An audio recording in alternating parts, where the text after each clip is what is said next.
Things I've learned from being a contractor, part one.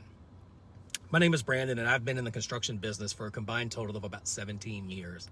And I've built and I've managed somewhere around 400 projects during that time. And I'm taking all of that knowledge and starting a journey into becoming a real estate agent in the state of Tennessee. Now listen, I'm not just wanting to give you information here because we all know that there's a lot of it out there, but I'm actually wanting to give you knowledge that you can apply. This is something known as wisdom. And unfortunately, that is a major concept that is missing in our society. I'm actually originally from South Louisiana, and we'll get more into why I'm moving later on, so don't forget to follow me on social media to hear that story. So, the number one thing that I have learned as a contractor is you do not have to have what mom and dad has at 60 when you're in your 20s.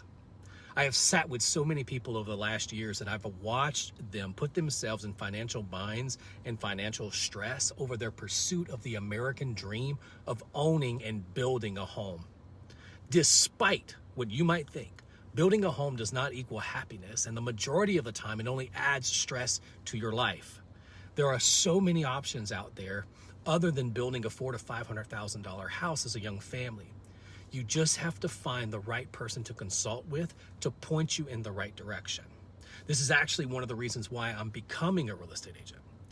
So you're saying, well, Brandon, what is your opinion? Now listen, I want you to pay attention. I would not build a home until I have bought and lived in at least 3. When my wife and I first got married some 20 years ago, we bought our first home for $16,000 in a very rough area of town where they stole our license plates and our dogs out of our yard, and then they tried to help us find them. This is no joke. Now, I'm not recommending that, but 2 years later, after renovating that house, I sold it for a $45,000 profit, and that set us up. One of the problems that I see is that most people want to go big or go home when it comes to owning a home. But I can tell you from experience that it is not worth the financial strain in the beginning. Real estate can really help you in your financial planning if you make wise choices. And so if you're looking for someone who can help you make those choices, you found him.